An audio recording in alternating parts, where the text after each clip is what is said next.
And the Stampeders with a short kick here. Calvin McCarty clutches it. Talked about the eventful couple of weeks. Hey, we're on them all day. How about this? Yeah, Mo Price finding a permanent home on the highlight reels last week, as well as his touchdown for this moment as he went head first into that heater on the sidelines. You'll see that highlight for a long time, but that was so close to being catastrophic. Yeah, he came face to face with the Flames. He said could see the Flames in front of him. His only injury, fortunately, you know, as he hit his head, to say a head injury was a fortunate thing. Matt Nichols comes back firing again, connects with Marcus Henry. Eskimos are not folding at all here. They have found some rhythm offensively. Their biggest issue, Dwayne, getting out of the gate. And they're going to have to correct that before the playoffs begin next week. Yeah, one thing is for sure, the Edmonton Eskimos are going to be on the road in the playoffs, and you don't want to be playing in an early hole on the road. Nichols again, little lob over the top. Trying to get Fred Stamps to curl underneath it. He could not. Postseason next week. Will it be a crossover game, or will they go down the road to Calgary? And you see Kerry Joseph's career playoff record as a starting quarterback at 39. Can he rekindle some of that magic? The team 2 wins in their last 9 games, so not red hot coming down the stretch. That's for sure. Struggles on both sides of the ball. Again, depending on what Matt Nichols does here, will it be Kerry Joseph or will it be number 16? Oh, big block there for Nichols. Frees him up. More time. And Matt Carter hauls it in, and Matt Nichols thanks his O-line for that extra time. What a block. Matt to Matt. Big gainer, 29 yards. Yeah, Matt Nichols using the legs to buy time, left then right. Eyes downfield the whole way and sees Matt Carter running into open space. There you see the straight line connection between the two. Drops it in there perfectly over top of the weak side linebacker, Malik Jackson. 3 Matts on that play. Nichols, Carter, and O'Donnell. And now end zone touchdown! Corey Boyd!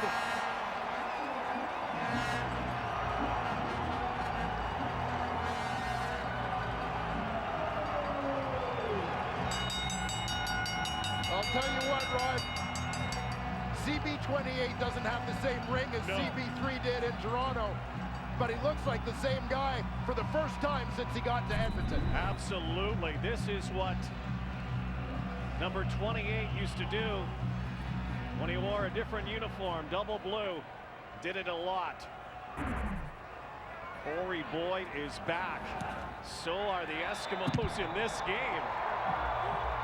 Who says it's a nothing game? And what a gift it would be to have Corey Boyd get his groove back heading into the playoffs. First touchdown as an Eskimo. He'll keep that football.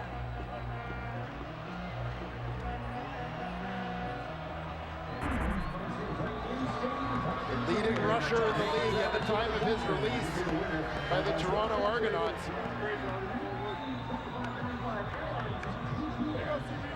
Struggled as an Edmonton Eskimo. Never more than 45 yards in a game, no touchdowns. Longest run prior to this, 18 yards. But tonight, kind of looks like Corey Boyd is back. That can only bode well for the Eskimo offense. Again, Hugh Charles out with a knee injury.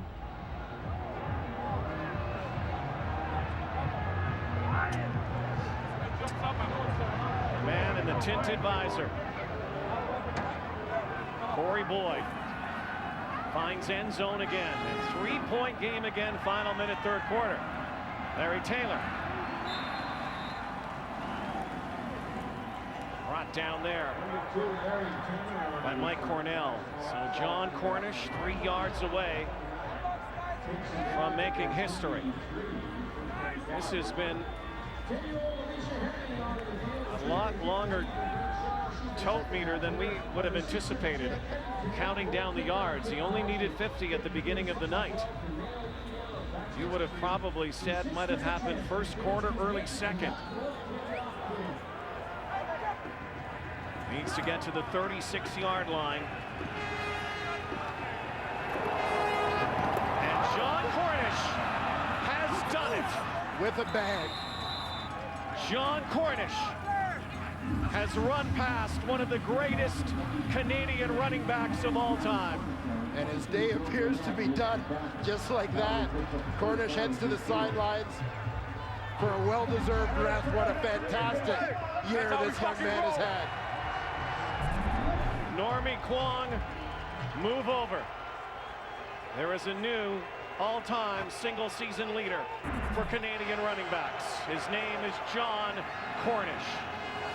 Looks like he's done now for the night. Matt Walter. J.C. Sherritt now. Now we go to the other record watch. The final play of the third quarter. John Cornish makes history.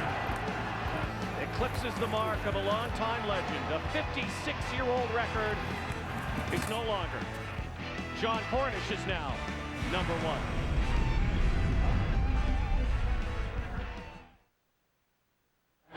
Three-point ball game, but most significant, John Cornish makes CFL history. Best ever single season rushing mark for a Canadian back. And I know he was a general manager for you at one time, and I would say that Normie Kwong right now would be very proud of John Cornish. Yeah, absolutely. Not just of John Cornish, but of all the Canadian running backs in the league, and how that trend has kind of come full circle to the times of the likes of Normie Kwong and Jerry James. Proud Canadian players in this league. Proud to see guys like John Cornish, Andrew Harris, Jerome Messam, and the like carrying the torch. How great was Normie Kwong? The Eskimos in '56, he had that record in 15 games. Number 95. Also a former Stampeder. His legend will always remain, but John Cornish has eclipsed the Clipper. And Matt Walter runs over the Eskimos. Matt Walter, the former star with the Calgary Dinos. And speaking of that, big weekend, of course. 40, you and I getting ready for the CIS. I know this is one of your favorite times of year for CFL playoff football, but Can West football tonight. Saskatchewan's in Regina. Tomorrow, Manitoba in Calgary. And all of the semifinals in respective conferences go this weekend. Things are certainly heating up. You mentioned Matt Walter, the former Calgary Dino. Great running back in his own right, comes in averaging over 6.5 a carry. Kevin Glenn, Robbie Bryant, Weldon Brown tried to strip him of the football, and so the Stampeders not holding back again, trying to keep the momentum going heading into the postseason. They've won 3 games in a row, trying to make it 4, and arguably the hottest team going into the playoffs in the Canadian Football League right now. Yeah, and I'll tell you, even a game like this, it's easy to talk about a meaningless game for the Calgary Stampeders, but for the players, it's never meaningless.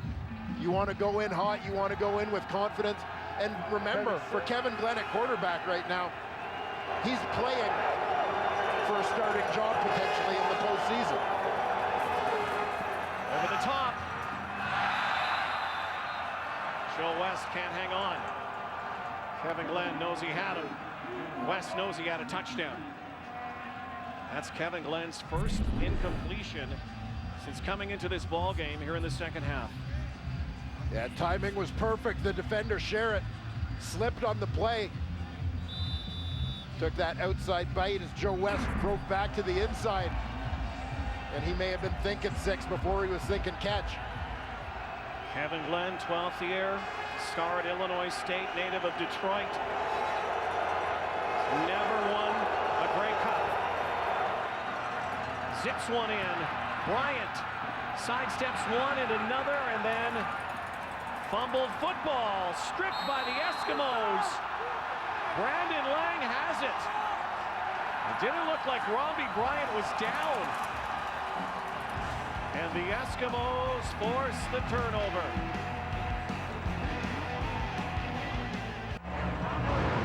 Well, Brandon Lang, one of those Eskimo defensive linemen, who's gotten an opportunity this year because of the number of injuries that unit has suffered. Number 96, watch the big right hand. Pull that ball out of there. Rewarded for his efforts. See, he gets it out of there just before Robbie Bryant's left knee goes down. Lang rewarded for pulling it out by also getting the recovery on the play. Former San Diego Charger, 10 games in 2010. Nichols down the sideline, Stamps, it's a jump ball, and Fred Stamps has it! You've got to be joking!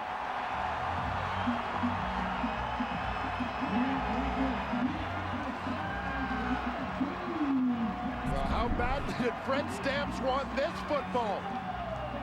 It looked like it was going to go the other way on the pick. Stamps wrestles it away from the defensive back, Jamar Wall. He has carved quite a reputation for making highlight reel catches. Add another one. Nichols gunning again. And Kuhorn, far sideline, former Dino in Eskimo colors. But how about Fred Stamps? And the only question on the play, no question about the heart and effort of Fred Stamps. Just wonder if he might have stepped out of bounds on the route before coming back to catch that one, but it was close. He may have stayed in. Regardless, undetected, no challenge on the play. Fred Stamps comes up with a big catch for Matt Nichols. Nichols in trouble. Blitzed and brought down. Brandon Smith amped up with the sack. Well, Brandon Smith coming from his halfback position. Second sack of the year for him. A Calgary defense that likes to send a little bit of pressure from the back end.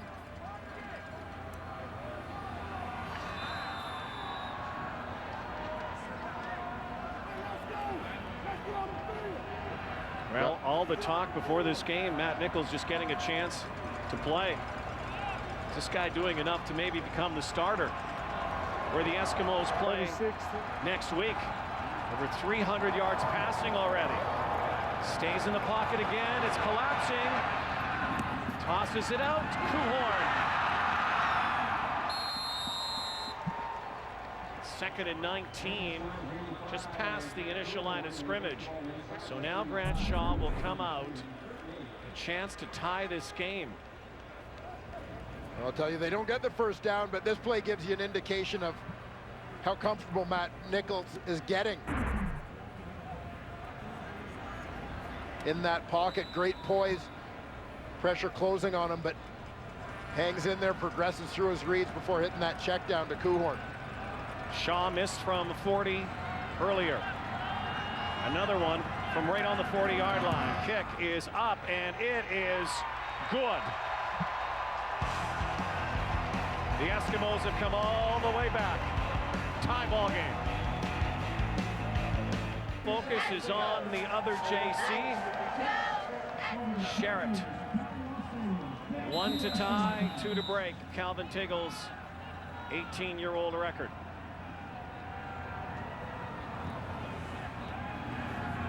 John Cornish already surpassing Normie Kwong in the record books.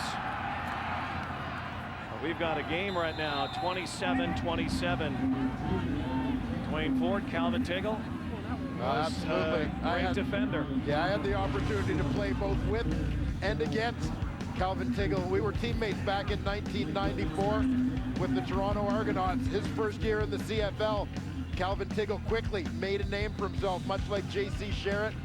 Number 73 in double blue, was everywhere.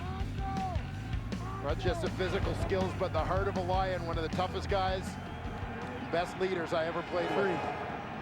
Well, Those are the same kind of words expressed when they talk about 47. Glenn airing it out for Mo Price.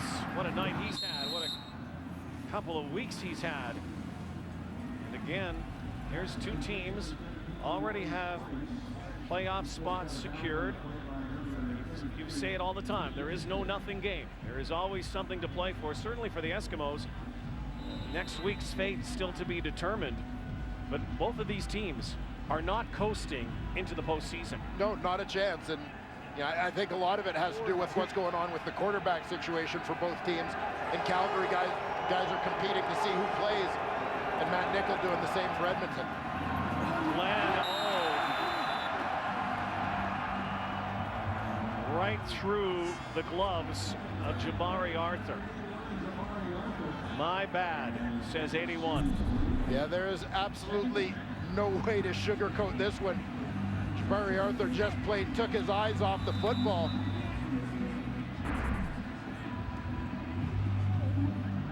Blatant drop. Stampeder team we've talked about, rolling, heading towards the postseason. 3 straight wins, 8 wins in their last 10 games. Here's the rush. Glenn over the top. Almost picked off. With that blitz coming, Kevin Glenn's throwing hot.